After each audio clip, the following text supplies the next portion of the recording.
Halo teman-teman semua, terima kasih udah klik video ini dan selamat datang kembali di Zona Mager. Apa kabar kalian semua? Semoga yang nonton video ini selalu diberi kesehatan, dilancarkan rezekinya, dan dimudahkan segala urusannya. Di video kali ini seperti biasa, aku mau menceritakan sebuah kisah horor lagi, yang mana cerita ini dialami oleh seorang mahasiswi baru, yang dia ini ngalamin kejadian aneh selama 3 hari pertama dia tinggal di kosnya. Cerita ini pas banget lah buat kalian para calon mahasiswa yang lagi nyari kosan, atau buat kalian yang sedang kos sendirian. Tapi sebelum aku lanjut, aku mau ngasih tahu kalau di cerita ini semua nama udah dirahasiakan. Dan buat teman-teman yang suka dengan cerita-cerita atau kisah-kisah seperti ini, jangan lupa untuk klik subscribe-nya dan nyalakan juga lonceng notifikasinya. Karena di setiap minggunya kita akan menghadirkan kisah-kisah horor yang tentunya akan menemani kalian semua. Oke lah, langsung aja kita masuk ke ceritanya. Jadi ceritanya bermula saat Intan keterima menjadi mahasiswa di salah satu universitas negeri yang ada di Jogja. Awalnya Intan senang banget lah bisa lulus di universitas impiannya. Sekaligus dia ini sangat excited ngebayangin harus merantau dan belajar hidup mandiri. Ya karena Intan ini sebenarnya sedikit jenuh dengan kehidupannya di rumah. Karena orang tuanya itu terlalu sayang dengan Intan. Jadinya dia ini kurang bisa bebas. Padahal Intan anaknya suka explore. Nah karena Intan ini tinggal di Malang, jadi mau gak mau dia harus merantau dan hidup mandiri di Jogja. Jadi waktu itu, seminggu sebelum dia mulai kuliah pertama, Intan bersama kedua orang tuanya berangkatlah ke Jogja, yang niatnya pengen nyari kosan. Di hari pertama mereka di Jogja, mereka sempat kesulitan menemukan kosan, karena kebanyakan kosan udah di booking sama calon mahasiswa baru. Yang akhirnya di hari kedua, mereka nemu juga lah kosan yang sesuai. Tapi kosan yang mereka temui itu agak jauh dari wilayah kampus. Bahkan udah di wilayah yang tergolong sepi. Tapi menurut Intan itu gak jadi masalah. Toh nantinya dia juga bakal dikasih motor untuk ke kampus oleh orang tuanya. Pertama kali dia ngeliat kosan itu, Intan langsung ngebayangin kalau di sini bakal sangat menenangkan. Karena di depan kosan itu ada pohon jambu dan mangga yang sangat rindang. Bangunan kosannya juga gak begitu besar dan gak terlalu kecil. Ya sedang-sedang lah. Nah pas sampai di kosan itu, mereka langsung disambut oleh pemilik kosnya, yaitu seorang ibu-ibu tua, ya kira-kira umurnya 50 tahunan. Nah, dia juga ngegendong seorang bocah laki-laki yang kira-kira berumur 3 atau 4 tahun, yang sampai sekarang Intan gak tahu itu anaknya atau cucunya. Akhirnya mereka diantarlah ke kamar kos, dan ternyata di kosan itu ada 12 kamar, dan yang kosong tinggal 4 kamar. Tapi dari keempat kamar itu, cuma sisa 1 kamar yang bisa ditempatin. Akhirnya mereka nanya lah, 3 kamar lainnya ini kenapa gak bisa ditempatin. Tapi kata si ibu kosnya, kalau 3 kamar lainnya ini sedang direnovasi. Padahal kelihatannya kamarnya ini baik-baik aja. Karena waktu itu, Intan sempat ngintip dari jendela kamar yang ketutup gorden. Nah samar-samar Intan ngelihat kalau kamarnya itu baik-baik aja. Fasilitasnya pun masih lengkap dan semuanya terlihat normal. Tapi di situ Intan mikir mungkin ada yang bocor atau apa sehingga kamarnya ini gak disewain. Kemudian mereka diantarlah ke kamar yang nantinya bakal jadi kamar Intan, yaitu kamar nomor 3. Sedangkan kamar yang kosong tadi itu kamar nomor 2, 5, dan 12. Jadi kamar kosan itu ada nomor di setiap kamarnya, yang mana nomornya itu sesuai dengan urutan kamar. Nah saat mereka masuk ke kamar nomor 3, Intan ngelihat kalau kamarnya normal-normal aja. Malah dia suka dengan fasilitas yang ada, dan kamarnya juga luas banget. Karena kamar itu sebenarnya khusus untuk 2 orang. Yang mana di kamar itu ada ranjang susun, tapi di situ Intan cuma tinggal sendiri. Nah yang bikin Intan bingung, gak tahu kenapa dari awal dia masuk ke kamar itu, rasanya dadanya agak berat. Tapi dia cuma mikir aja dan gak nyeritain itu ke orang tuanya. Nah itulah yang disesalin Intan sampai sekarang, kenapa dia ini nggak cerita dari awal soal itu ke orang tuanya. Singkat cerita, setelah dari kosan itu, kembalilah mereka ke penginapan, lalu balik lagi ke Malang.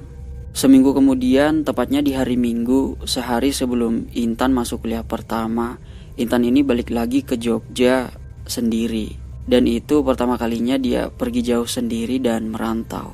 Nah, saat Intan sampai di Jogja, tepatnya di kosannya dia, yang mana waktu itu udah sore, dia langsung disapa dengan salah satu anak kosan lain yang saat itu sedang bersih-bersih. Namanya Dita. Di situ mereka ngobrol-ngobrol sedikit dan ternyata si Dita ini kuliah di universitas yang sama dengan Intan, tapi beda fakultas dan angkatan.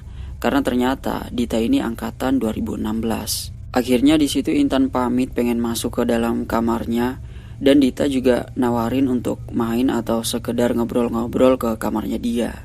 Di situ Intan seneng banget lah karena baru aja nyampe dia langsung punya temen. Karena Dita kelihatannya sangat humble dan suka cerita. Ya udah, akhirnya Intan masuklah ke dalam kamar kosnya. Dan lagi-lagi pas dia buka pintu dan masuk ke kamar, gak tahu kenapa dia ngerasa dadanya sesak lagi. Padahal sebelumnya dia ini gak pernah kayak gitu. Tapi di situ Intan gak begitu menghiraukan, karena dia ngerasa emang capek banget dan pengen istirahat aja. Sampai gak berasa dia ini ketiduran beberapa jam. Yang mana dia ini kebangun karena panik. Dan di sini sampai sekarang dia ini gak tahu itu mimpi atau nyata yang dia dengar. Karena yang Intan rasain, kalau dia ini kebangun karena ngedengar suara keramaian di sekitarnya, yang seolah kalau dia ini lagi tidur di tengah-tengah keramaian pasar. Dan itu terjadi di dalam kamarnya. Tapi saat dia bangun, semuanya hening. Intan ngerasa kalau yang barusan itu benar-benar nyata. Tapi di situ dia berusaha mikir kalau itu hanya mimpi. Ya mungkin karena dia terlalu kelelahan hari itu. Karena badannya penuh keringat saat tidur, akhirnya Intan mutusin buat mandi. Dan setelah mandi, dia pun sholat maghrib dan duduk termenung. Nah, saat sedang termenung, tiba-tiba Intan ini panik. Yang dia juga gak tahu kenapa dia bisa panik sendiri di kamar itu. Dan semakin lama rasanya semakin aneh. Karena sesak yang dia rasakan, seperti di kamarnya itu penuh dengan orang-orang yang rasanya sesak, panas, dan pengap. Padahal AC udah dinyalain yang paling dingin, dan di kulit juga rasanya dingin, tapi di dalam itu rasanya panas. Akhirnya dia keluarlah dan pergi ke kamar Dita. Di situ Intan gak cerita soal itu ke Dita. Dia cuma ngobrol soal hal lain untuk menenangkan pikirannya dari sesuatu yang dia juga gak tahu itu apa. Karena anehnya, di kamar Dita semuanya normal dan Intan berasa lebih lega berada di kamar Dita. Malam itu mereka cuma cerita-cerita aja dan Intan juga sempat nanya ke Dita soal kenyamanan tinggal di kosan itu. Kata Dita, kalau kosan mereka itu nyaman banget karena lingkungannya yang ada di pinggiran kota yang cenderung tenang dan sepi. Karena jarak sekitar 300 meter dari kosan mereka itu baru ada beberapa warung makan. Dita juga cerita kalau anak kosan di kamar lain juga semuanya pada baik dan murah senyum. Cuma mereka ini cenderung menjaga privasi. Tapi sebelumnya Intan ini belum pernah ketemu penghuni kosan yang lain karena mereka kelihatannya hanya di kamar masing-masing. Nah, saat Intan dan Dita ini sedang asik ngobrol, Intan ini kaget ngeliat bocah yang sedang ngintip di pintu kamar Dita yang setengah kebuka. Tapi kata Dita kalau adik itu namanya Dioki. Ya menurut Intan kalau bocah itu sangat manis, tapi sayangnya ada sedikit kelainan, yaitu dia bisu dan tuli. Tapi ternyata setelah setahun Dita tinggal di kos itu, Dita ini juga gak tahu Dioki ini sebenarnya anak ibu kos itu atau cucunya. Karena ibu kosnya itu sangat dingin dan selalu ngehindar untuk berinteraksi dengan penghuni kosan. Ya kalaupun ngobrol, hanya ngobrol yang penting-penting aja. Nah mungkin karena itulah Dita ini juga gak tahu dan gak pernah tahu asal-usul dari si Dioki itu. Dioki ini juga udah biasa seperti itu. Dia suka ngelihat penghuni kos di dalam kamar kos kalau pintunya kebuka. Tapi dia ini takut kalau dikasih kue atau semacamnya. Dia cuma suka ngeliat sambil ngintip. dan mondar-mandir di halaman kosan, karena rumah ibu kos itu berada satu pagar dengan kosan itu. Lalu setelah mereka ngobrol panjang lebar hingga gak kerasa udah jam 10:30. Di situ Intan balik ke kamar karena emang udah sedikit ngantuk. Tapi saat dia mau balik dan buka pintu kamarnya, gak tahu kenapa selalu perasaan takut dan gelisah itu balik lagi. Tapi dia juga gak tahu gelisah dan panik karena apa. Nah pas sudah di dalam kamar, lagi-lagi perlahan dadanya ini sesak dan semakin sesak. Intan duduk di ranjang sambil merenung kenapa dia gak nyaman di kosan itu. Padahal baru sehari tinggal di situ. Tapi Intan coba ngelawan rasa aneh itu dan nyoba untuk tidur. Nah sebelum tidur dia ini baring kan sambil main HP. Nah saat dia mulai sedikit tenang sambil main HP dan dia juga udah hampir tidur, tiba-tiba bunyi gagang pintu kamarnya yang ngebuat Intan ini kaget. Karena seperti ada orang yang ngebuka pintu. Di sini Intan cuma diem dan bingung mikir itu apa dan siapa. Dia coba manggil Dita, ya mungkin aja itu Dita yang mau masuk. Tapi gak ada jawaban sama sekali. Karena udah mikir yang aneh-aneh, dia pun gak berani buat ngecek. Tapi dia cuma diem, bingung dan mikir sambil ketakutan. Intan juga ngerasa dadanya masih berat dan panas, tapi ujung kakinya rasanya dingin. Dia juga bingung dan gak tahu kenapa rasanya aneh begitu.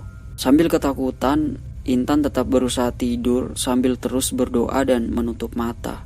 Hingga dia ini sadar kebangun ngedengar suara motor yang ternyata suara penghuni kosan lain yang sedang manasin motor mau berangkat ke kampus. Karena jam udah nunjukin hampir jam 7 pagi, akhirnya Intan buru-buru mandi dan siap-siap untuk ke kampus. Singkat cerita, sepulang dari kampus, waktu itu jam 5 sore, Intan sampailah di kos. Tapi waktu itu keadaannya sepi dan Dita juga belum kelihatan. Mungkin masih di luar. Intan pun masuk ke kamar kosnya. Dan lagi-lagi, gak tahu kenapa dadanya terasa berat lagi. Di situ Intan gak peduli dan dia mutusin buat mandi. Jadi kamar kos Intan ini posisinya ada kamar mandi di setiap kamarnya. Nah pas lagi mandi, samar-samar dia ngedengar suara hentakan kaki yang asalnya dari dalam kamarnya. Dia kemudian matiin shower dan bener aja dia ngedengar suara itu. Itu bener-bener suara hentakan kaki yang seolah ada orang di dalam kamarnya yang nari sambil marah. Karena hentakan kakinya yang emang kuat banget ngehantam lantai. Dia ngedengar suara itu cukup lama. Akhirnya dia nyalain lagi showernya supaya gak ngedengar suara itu lagi. Di situ Intan duduk dan nangis sambil nahan takut. Yang emang dia ini sangat ketakutan.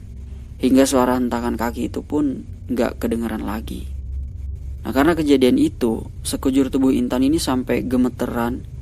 Dan dia juga takut untuk keluar kamar mandi. Dia cuma diem di dalam kamar mandi selama hampir lebih 2 jam. Akhirnya dia coba ngeberaniin diri keluar dan buru-buru pakai baju, lalu pergi ke kamar Dita.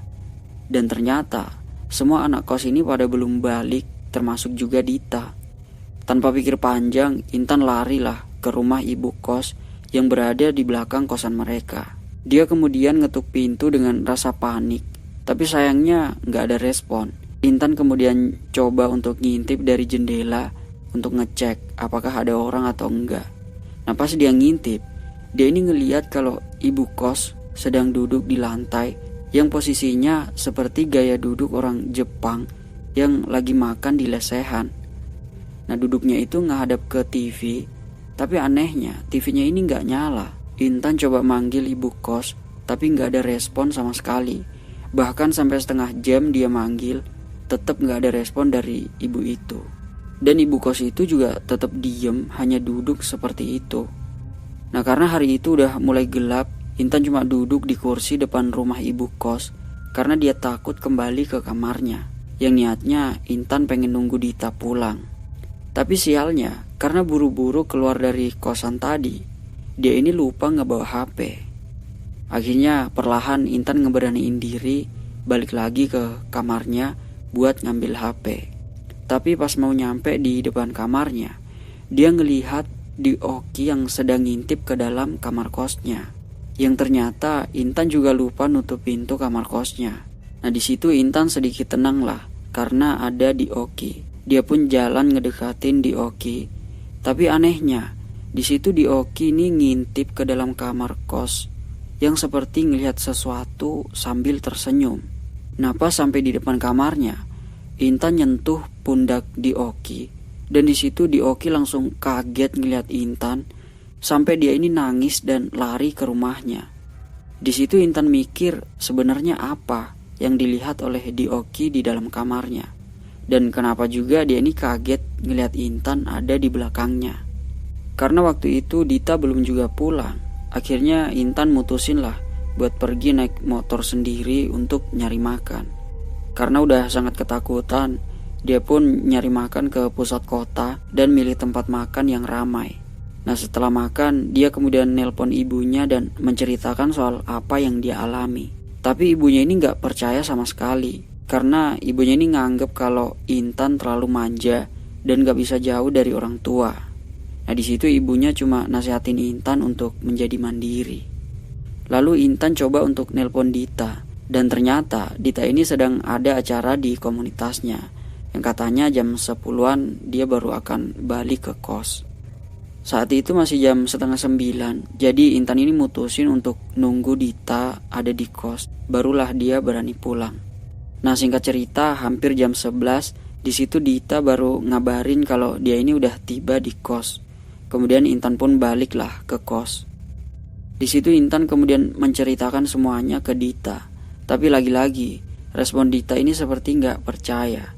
Dia cuma merespon dengan candaan. Akhirnya malam itu Intan minta untuk nginep di kamar kos Dita. Karena kamar Dita ini sedikit sempit, dia pun nawarin lah untuk tidur di kamar Intan saja. Ya kebetulan di kamar Intan ranjangnya ada 2. Nah singkat cerita setelah di dalam kamar, lagi-lagi Intan ngerasa kalau dadanya berat dan dia pun penasaran. Apakah Dita ini juga ngerasain hal yang sama? Akhirnya dia nanyalah ke Dita. Tapi Dita bilang kalau kamar Intan ini biasa aja, gak pengap dan malah lebih enak karena kamarnya luas. Nah singkatnya Dita tidur di ranjang atas dan Intan di ranjang bawah. Malam itu Intan ngerasa kalau dadanya semakin berat dan dia juga gak bisa tidur. Tapi di situ Dita udah tidur lelap banget.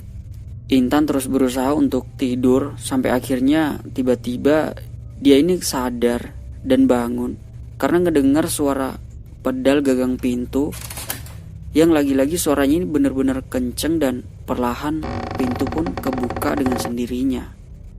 Tapi Intan ini masih ngedengar suara dengkuran Dita dari atas. Dia kemudian manggil Dita tapi nggak ada jawaban. Ya sepertinya Dita tidur sangat nyenyak. Tapi pas Intan naik ke ranjang atas, dia benar-benar kaget sampai dia ini jatuh. Karena ternyata Dita nggak ada di situ. Refleks Intan langsung lari lah ke kamar Dita dan ngetuk pintu kamarnya. Untungnya Dita langsung bangun dan ngebukain pintu. Di situ Intan langsung nanya kenapa Dita pindah.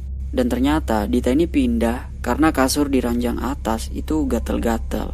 Jadinya dia pindahlah dan balik lagi ke kamarnya. Ya emang Intan ini lupa ngeganti spray di ranjang bagian atas.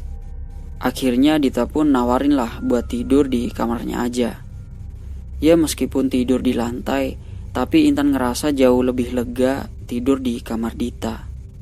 Pagi harinya Intan dibangunin Dita dan seperti biasa dia ke kampus dan selama di kampus Intan berkali-kali nelpon ibunya dan minta untuk pindah kosan. Tapi ibunya malah nasehatin karena menurut ibunya kalau Intan ini gak bersyukur dengan keadaan kosan yang fasilitasnya udah lebih dari cukup. Nah singkat cerita jam 5 sore Intan baliklah dari kampus. Dan lagi-lagi Dita belum ada di kosan. Tapi di situ Intan coba ngelawan rasa takutnya dan ngeberaniin diri masuk ke kamar. Di situ dia nunggu sesuatu terjadi, tapi setelah beberapa lama gak ada sesuatu yang terjadi. Cuma dia ngerasa kalau dadanya perlahan semakin berat. Di sini Intan gak berani mandi lagi saat malam atau menjelang maghrib. Dia cuma baring-baring di tempat tidur dan gak sadar dia ketiduran sampai jam 8 malam. Dia kemudian bangun dan siap-siap untuk sholat, dan setelah itu dia kembali termenung dan mikir gimana caranya supaya orang tuanya ini ngizinin dia untuk pindah dari sini. Dia coba nelpon orang tuanya lagi, tapi tetap nggak diizinin. Sampai dia ini mulai mikir untuk pindah secara diam-diam, karena dia juga punya tabungan yang cukup lah untuk ngebayar kosan beberapa bulan. Nah, saat sedang sibuk dengan laptopnya untuk nyari kosan, ya waktu itu dia ini lagi duduk di kasur sambil mangkul laptopnya. Dia ngerasa kayak banyak banget orang bolak-balik di dalam kamarnya, tapi dia nggak ngelihat apapun dan nggak ngedenger apapun di situ. Tapi anehnya, Intan ini benar-benar ngerasain kayak ada hawa orang lain yang rasanya benar-benar aneh banget. Lama-lama Intan ngerasa dadanya makin berat, persis banget kayak hari pertama yang dia rasain. Beratnya nggak kayak berat biasanya, tapi jauh lebih berat, panas dan pengap. Tapi anehnya, di kulit rasanya dingin banget, terutama di ujung kaki, yang sampai sekarang dia juga masih bingung gak tahu kenapa bisa seperti itu. Lalu saat itu Intan ngehubungin salah satu teman barunya di kampus, namanya Felin, dan Intan minta untuk nginep di kosannya. Dengan ada suara yang sedikit ragu, Felin mengiyakan permintaan Intan. Intan pun segera siap-siap dan semua barangnya akan dia bawa, karena dia berharap malam itu adalah malam terakhir dia berada di kosan itu. Ya walaupun saat itu dia belum juga nemu kosan baru.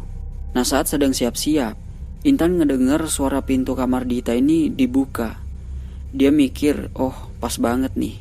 Sekalian dia juga mau pamit dengan Dita, dan dia juga mau ngucapin makasih udah mau nemenin dia semalam. Nah, setelah siap-siap dan akan keluar kamar Intan ini nggak bisa dibuka. Di sini dia panik sepanik-paniknya. Intan paksa tarik gagang pintunya, tapi benar-benar nggak bisa dibuka. Nah, karena panik, dia ini sampai nggak bisa berpikir jernih. Dia kemudian teriak-teriak, berharap Dita ini ngedengar suaranya. Dia teriak benar-benar sekuat tenaga karena panik banget. Tapi anehnya, Dita di situ sama sekali nggak ngedengar suara Intan. Padahal Dita ini sedang nyapu di teras kamarnya.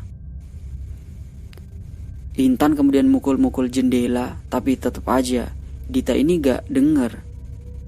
Intan kemudian nangis dan dadanya semakin sesak. Hingga di sini Intan baru sadar kenapa dia ini gak nelpon Dita. Ya mungkin karena dia terlalu panik. Tapi syukurnya pasti dia nelpon Dita. Di situ Dita ngangkat teleponnya dan langsung ke kamar Intan. Dan ternyata Intan ini kekunci dari luar. Tapi sampai sekarang dia ini gak tahu siapa yang ngunci dan kenapa dia ini bisa terkunci di dalam kamar. Karena logikanya kalau terkunci harusnya dia ini ngedenger saat di dalam kamar. Karena suara klik kuncinya itu lumayan kenceng. Tapi ini sama sekali dia gak ngedenger suara kliknya itu. Dan yang lebih anehnya lagi, kenapa Dita ini bisa gak denger saat dia teriak.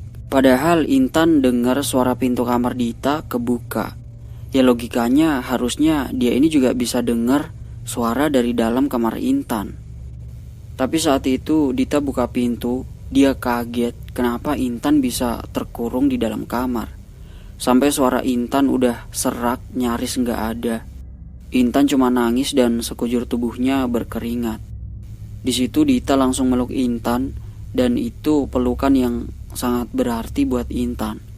Karena dia benar-benar butuh tempat berlindung.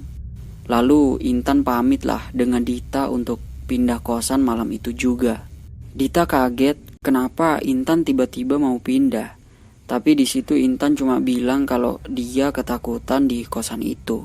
Singkat cerita Intan sampailah di kosan Felin. Felin benar-benar kaget ngeliat Intan ngebawa semua barangnya.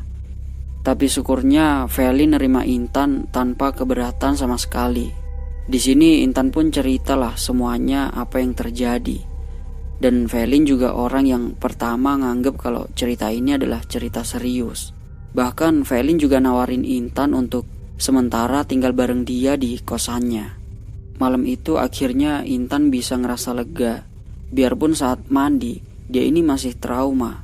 Padahal saat mandi di kosan Velin gak ada yang aneh-aneh.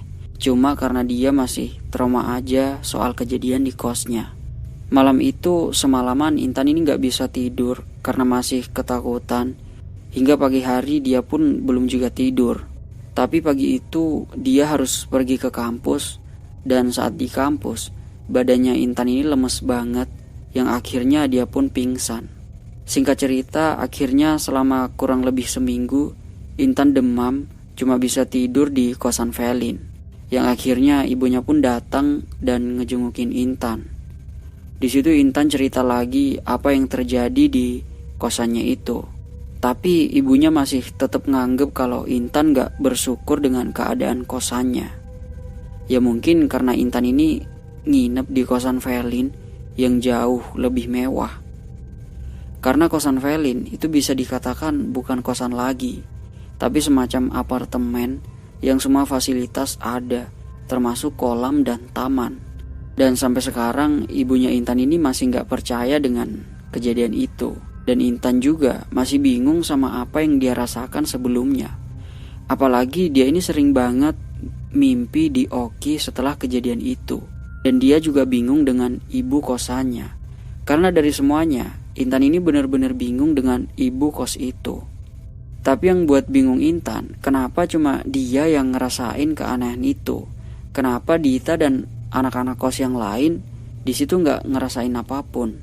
Tapi itu udah lewat juga dan Intan udah nggak trauma lagi, serta udah nggak ngerasain hal-hal seperti itu semenjak tinggal bersama Velin di kosannya.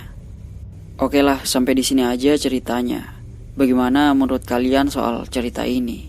Atau mungkin kalian ada yang punya pengalaman yang hampir sama dengan cerita ini. Terima kasih buat yang udah nonton sampai di menit ini. Jangan lupa tinggalkan like, komen, dan share video ini ke teman-teman kalian. Dan yang pasti kalian udah subscribe channel ini. Aku admin mager, sampai jumpa di video selanjutnya.